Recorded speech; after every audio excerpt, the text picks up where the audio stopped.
Tout d'abord, pour commencer, je voulais d'abord remercier les organisateurs de ce congrès de m'avoir invité et aussi ceux qui sont intervenus lors de ce congrès.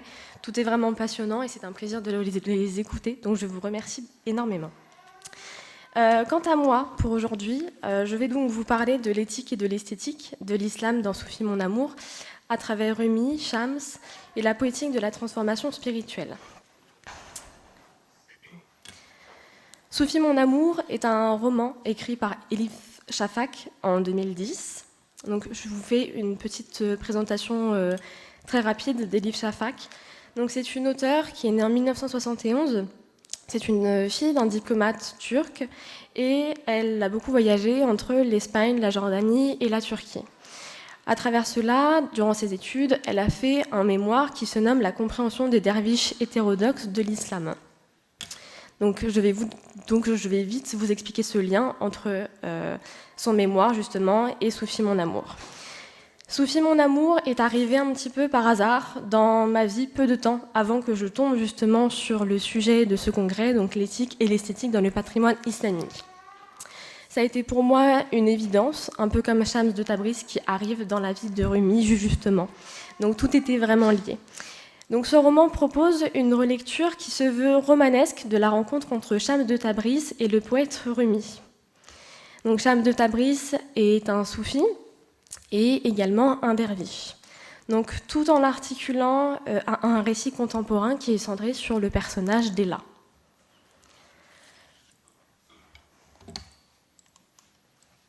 Donc pour cela, je vous propose 3 problématiques. Donc nous pouvons nous demander de quelle manière la figure du poète soufi incarne-t-elle une posture qui est donc esthétique et éthique ? Nous pouvons également nous demander comment la danse des derviches tourneurs et la poésie deviennent donc des formes de résistance. Et nous pouvons également nous questionner sur les enjeux culturels que soulève cette représentation dans la littérature contemporaine, notamment pour un lectorat qui se veut occidental. Pour résumer brièvement l'œuvre, si vous ne l'avez pas lue, Ella est donc une femme au foyer qui vit aux États-Unis et elle s'ennuie. Donc elle décide de reprendre le cours de sa vie et elle trouve un poste d'assistante dans une maison d'édition.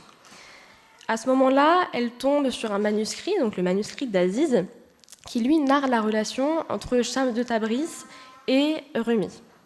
Donc Soufi mon amour offre des narrations qui se superposent les unes aux autres et Ella joue un rôle clé car elle fonctionne comme un dispositif de réception occidentale du soufisme. À travers elle, le roman interroge donc la place de la religion, de la spiritualité, mais aussi de l'éthique dans un monde qui est sécularisé. Mon hypothèse est donc la suivante, celle que je vais vous présenter aujourd'hui. Donc Soufi mon amour est construit comme une unité entre l'éthique et l'esthétique, où la beauté, la poésie, la danse et la narration ne sont pas simplement décoratives, mais elles deviennent donc des vecteurs de transformation intérieure. Donc pour illustrer mon propos d'aujourd'hui, je l'ai divisé en 3 parties. Donc dans un premier temps, nous verrons le roman comme un pont qui est religieux et culturel. Par la suite, nous étudierons donc l'éthique soufie comme une spiritualité de l'intérieur. Et pour finir, nous verrons donc l'esthétique soufie comme un chemin vers la transformation. Donc, je vais donc commencer par la première partie. Donc, je veux vous montrer comment le roman s'inscrit réellement dans une continuité religieuse et historique tout en dépassant une lecture qui est strictement, elle, dogmatique. Donc, la relation entre Rumi et Shams est-elle présentée comme un événement qui est à la fois historique et mystifié ? On y retrouve d'ailleurs le parfumeur et le poète Fariduddin Attar, qui voit lui en Rumi un homme de grande importance, donc je cite, « Ce garçon va ouvrir une porte dans le cœur de l'amour et allumer une flamme dans le cœur de tous les amoureux mystiques. » Donc justement, c'est à travers cela que nous voulons montrer que la relation elle dépasse plus la simple relation entre un maître et un disciple, mais elle devient justement une expérience de transformation qui est spirituelle et qui est comparable aux grands récits fondateurs tels que Orphée Eurydice ou encore le mythe du fil rouge dans la tradition japonaise. Donc le roman, lui, il mobilise de nombreuses références au Coran, mais sans forcément de visée normative. Donc ces références sont utilisées, elles, en revanche, comme une lecture symbolique et intérieure du texte sacré. Nous y retrouvons donc plusieurs références, comme la figure du, excusez-moi mon accent arabe qui est déplorable, donc la figure du Khidr, donc K-H-I-D-R, excusez-moi, par exemple, ou encore celle de Moïse, qui justement souligne que le véritable maître n'est pas celui qui détient le pouvoir, mais justement celui qui vient ouvrir l'œil intérieur. Nous avons donc d'autres références religieuses également, comme les guerres de religion. Les guerres de religion, nous parlons de la tour de Babel, en quelque sorte, qui montre que justement les guerres de religion viennent également d'un problème linguistique, donc ce qui fait référence à cette tour de Babel. Donc cette approche, elle permet au roman justement de proposer une version qui est plurielle de l'islam et qui est traversée par des débats qui sont beaucoup plus internes. Donc la pluralité religieuse, que ce soit chrétien, juif, musulman ou encore bouddhiste, elle n'est jamais présentée comme un obstacle, mais elle est plus présentée comme une richesse qui est spirituelle. Dans le roman, nous avons la présence d'un personnage qui se nomme Kéra. Donc Kéra s'est convertie à l'islam, avant elle était chrétienne. Et justement, des fois, elle se surprend à prier la Vierge Marie. Donc elle se pose des questions entre la religion de l'islam et celle de son enfance. Sauf que Shams de Tabriz lui dit qu'exactement que la foi ne se réduit pas juste à une appartenance. Donc peu importe si elle est musulmane mais qu'elle prie toujours la Vierge Marie, c'est sa foi qui est la plus importante. Enfin, le personnage d'Ella donc permet de transposer ces enjeux dans un cadre qui se veut plus contemporain. Donc son parcours ne relève pas seulement d'une conversion religieuse, mais plus d'un déplacement éthique et existentiel dans sa vie. Donc le récit médiéval, lui, il agit surtout comme un catalyseur pour penser les fractures qui sont contemporaines, telles que les crises de sens ou encore des rapports conflictuels à la religion et une quête de la spiritualité. À ce stade, donc le roman fait émerger une question éthique qui est centrale. Le vivre ensemble sans réduire la religion à une idéologie. Comment ça se passe ?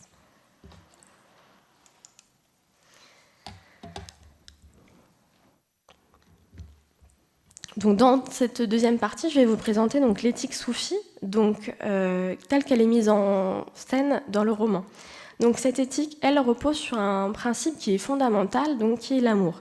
Mais quand je parle d'amour, je ne parle pas forcément du sentiment ni romantique, ni du sentiment, ni d'un amour qui est sentimental. Je parle vraiment de l'amour tel qu'une force de transformation qui peut être violente parfois et qui détruit l'ego et qui peut bouleverser justement cet ordre qui est établi.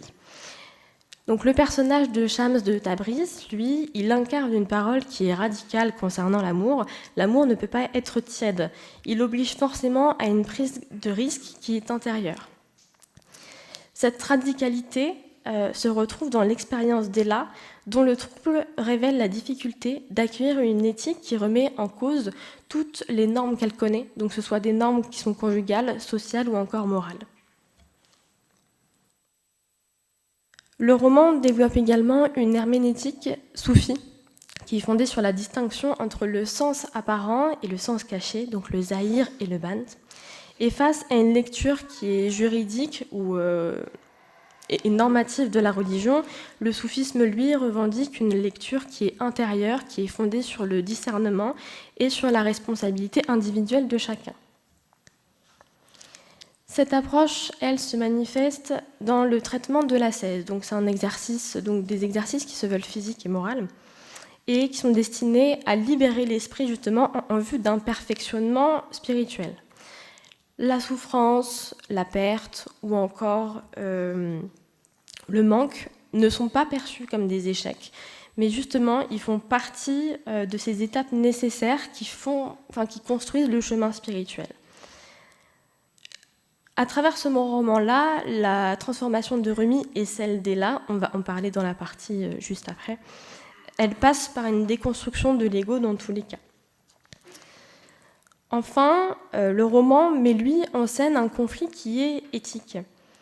donc entre l'orthodoxie et le mystique. Donc Shams, il est perçu comme un provocateur, voire même comme un hérétique, mais cette transgression révèle une tension, elle, qui est fondamentale. Il veut vraiment que ce soit une religion qui soit vécue comme une conformité sociale face à une spiritualité vécue comme une expérience intérieure.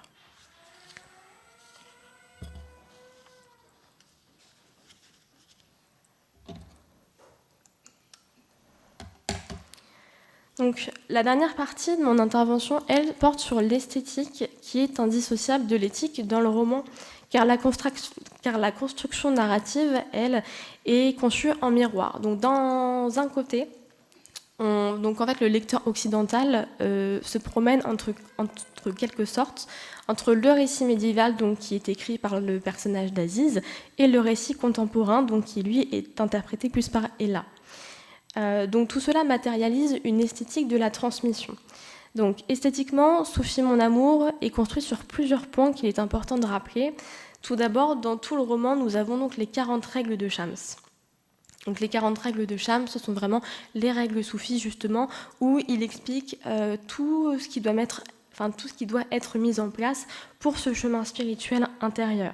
Donc c'est vraiment ce qui structure à la fois le récit qui est historique et l'itinéraire existentiel d'Ella. D'un autre côté, à côté de tout ça, nous avons le format épistolaire entre Aziz et Ella. Comme je vous l'ai dit dans le résumé, Ella contacte en fait Aziz justement pour lui poser des questions sur son livre, et s'en va de là une grosse même relation épistolaire. Par la suite, nous avons également la multiplication de la narration. Donc, nous avons tout d'abord la narration qui vient de la part d'Ella, également de Shams, de Rumi, des autres membres de la famille de Rumi. Mais nous avons également la parole des figures qui sont marginalisées. Donc, ce sont des personnages que Shams ou Rumi aident tout au long de ce roman. Donc, nous avons le point de vue d'une prostituée, d'un mendiant ou encore d'un disciple. Donc tout cela participe justement à cette esthétique qui est fragmentaire et qui reflète la pluralité des expériences spirituelles. De plus, concernant la structure de ce roman, le roman est divisé en 5 parties, comme le nombre de lettres dans le mot soufi. Et ce qui est très intéressant, c'est que chaque chapitre, elle commence par un B. Donc cela est lié à la prière de la Fatiha dans le Coran, donc qui signifie l'ouverture. Donc c'est vraiment celle qui donne accès à quelque chose de plus grand. Le roman est donc divisé en plusieurs parties, comme je vous l'ai dit précédemment, et chacune de ces parties est intitulée par des éléments qui sont naturels. Dans un premier temps, nous y retrouverons l'eau, le feu, la terre ou encore le vide. Donc la poétique du roman, elle est riche d'un imaginaire symbolique qui se veut très dense, comme l'eau, qui est associée à la connaissance, à la transmission. Le feu, lui, serait plus le symbole de l'amour, justement, mais qui montre aussi une transformation, un petit peu comme l'image du phénix, donc qui peut renaître de ses cendres pour quelque chose de nouveau. Et enfin, tout ce voyage, justement, c'est comme une métaphore centrale de la quête soufie. Un moment clé de cette esthétique, c'est la danse du Sema, qui est interprétée par Rumi et Shams. Donc, elle est ici présentée comme une prière qui est incarnée, où le corps, justement, devient le médium de la spiritualité. Je ne reviendrai pas sur cette idée de la fana, qui a été très bien expliquée par Emmanuel Pisani. Mais le mouvement circulaire, lui, il rejoue vraiment l'ordre du cosmos et il inscrit l'individu dans une harmonie qui est universelle. Donc ça nous rappelle vraiment la théorie du microcosme et du macrocosme, comme quoi les deux ne font qu'un. De plus, le roman met aussi en garde contre une esthétique qui est complètement détachée de l'éthique. Lorsque la danse devient, elle, un spectacle ou un objet de reconnaissance sociale, elle perd toute sa dimension spirituelle. Nous avons un exemple dans le roman. Ça a été vraiment surprenant car Shams et Rumi dansent à ce moment-là devant le roi et devant toute la ville de Konya.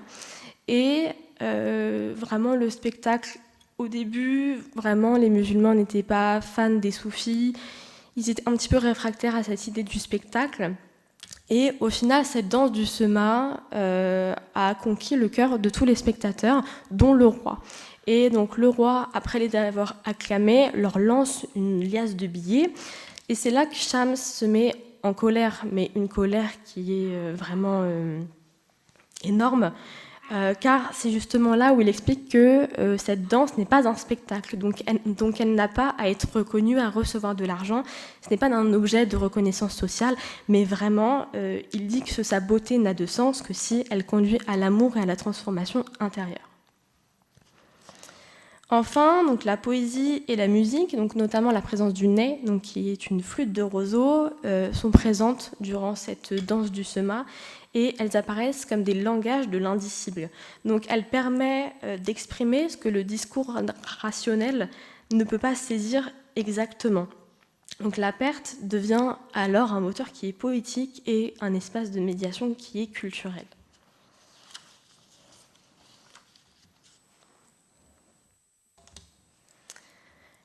Pour conclure sur cette intervention, nous pouvons dire que Soufi Mon Amour propose une poétique de la transformation dans laquelle esthétique et éthique sont indissociables. La figure du poète soufi, elle incarne à la fois une posture qui est éthique et esthétique, où la beauté donc devient un chemin vers l'amour divin et l'art devient, lui, un vecteur de responsabilité spirituelle de chacun. À travers donc cette danse, la poésie, la narration, le roman met lui le roman met en scène donc des formes de résistance, donc résistance à la rigidité des appartenances identitaires, des résistances à une religion qui est réduite simplement à ses formes extérieures, sans connaître réellement le fond. Enfin, pour un lectorat qui se veut donc occidental, le soufisme, lui, apparaît comme un espace de médiation culturelle qui est capable de penser le vivre ensemble sans simplification ni exotisme. Donc entre la tradition, la modernité, entre l'Orient, l'Occident et l'intériorité et le monde social, le soufisme devient, lui, un lieu de passage qui est fondé vraiment sur la transformation de l'être. Je suis désolée car ceci n'est vraiment qu'une infime partie de ce que j'aurais voulu dire, car vraiment chaque partie de ce roman mérite d'être analysée. Mais il y a tellement de choses à dire, le roman est tellement riche de citations, de proverbes, c'est une richesse spirituelle qui est vraiment incroyable, donc c'est compliqué de synthétiser ça en vraiment quelques minutes. Voilà, c'est tout pour moi, je vous remercie de votre attention. Merci beaucoup